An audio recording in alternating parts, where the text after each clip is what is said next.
প্রত্যেক দিন ব্রহ্ম মুহূর্তে একটুখানি নিজের ঘুমটাকে ভাঙিয়ে সংসারের কল্যাণের জন্য, আত্মার কল্যাণের জন্য এবং দেহের কল্যাণের জন্য প্রত্যেকটা দিন ব্রহ্ম মুহূর্তে উঠে আপনি যদি ভগবানের চরণে আপনার আত্মসমর্পণ করতে পারেন, 21টা দিন যদি আপনি এইভাবে চালিয়ে যান, আপনার ওই 21 দিনেই বুঝিয়ে দেবে আপনি এতদিন যে কর্মটি করলেন তার ফল আপনি পেয়েছেন কিনা।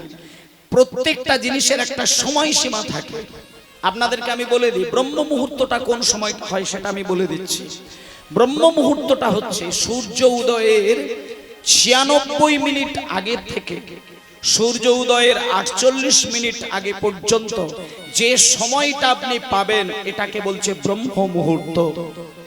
আর ব্রহ্ম মুহূর্তে একটা কথা দেখে বলে দিচ্ছি আপনাদের, যাদের বাড়িতে গরু আছে, ছাগল আছে, পাখি আছে, আরো প্রাণী আছে, তারা প্রমাণ করার জন্য একটু দেখে নেবেন। ব্রহ্ম মুহূর্ত যখন হবে ঠিক 3:20 যখন বাজবে ভোরবেলা, আপনি গোয়াল ঘরের মধ্যে একবার ঢুকে দেখবেন গরুগুলো কিন্তু আর ঘুমাচ্ছে না, সবাই কিন্তু জেগে উঠেছে। আপনার যদি বাড়িতে ছাগল থাকে, আপনি ব্রহ্ম মুহূর্তে গিয়ে ছাগলের দিকে তাকিয়ে দেখবেন তারা সম্পূর্ণরূপে জেগে গেছে। বাড়িতে যদি পাখি চাষ করেন, পোষেন, পাখিগুলোকেও দেখবেন ব্রহ্ম মুহূর্তে জেগে যায়। কিন্তু মানুষ ব্রহ্ম মুহূর্তটা কি করে? ঘুমায়।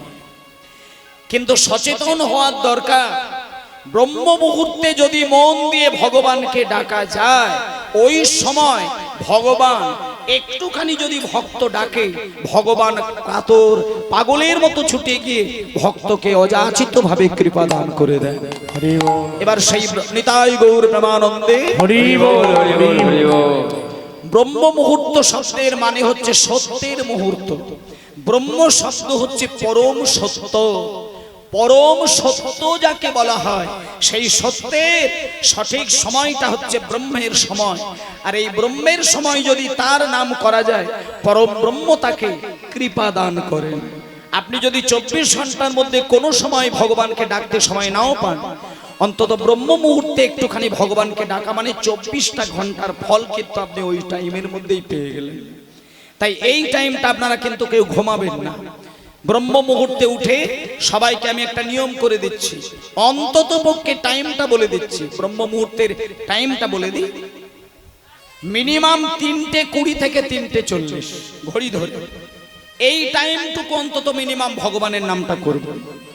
তাতে যদি মনে হয় যে আপনার ঠাকুর ঘরে যাওয়ার সময় হয়ে ওঠেনি, যদি মনে হয় যে আপনি পবিত্র হতে পারেননি, এখনো পর্যন্ত শৌচকর্ম সেরে উঠতে পারেননি, তাতে করে বলে দিই কিচ্ছু করার দরকার নেই।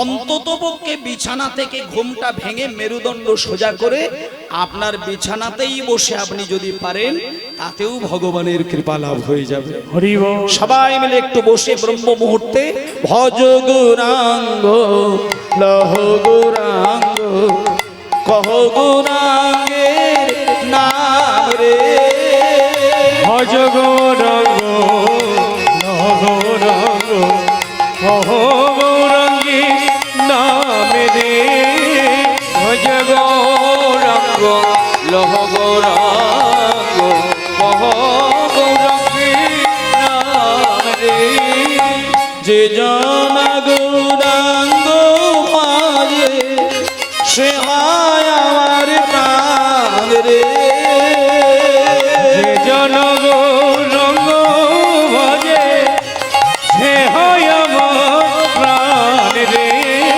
যেই জন গৌরাঙ্গ ভজে সে হয় আমার প্রাণ রে।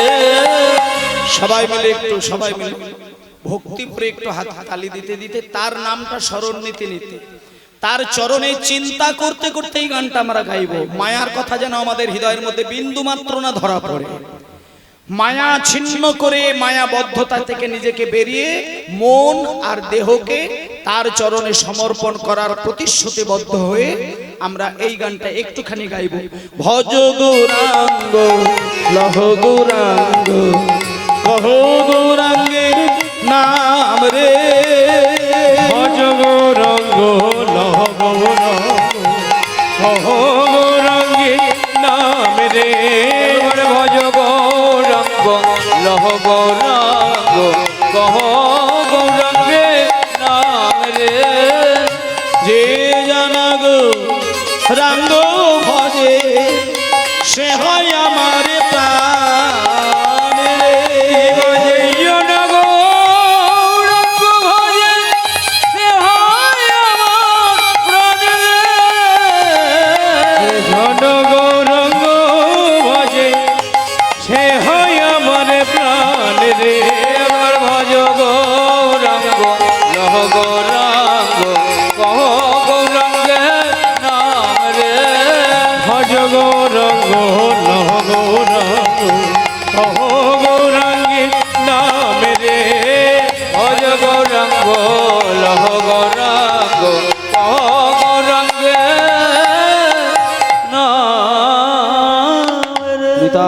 গৌর হরি বল, গৌর হরি বল।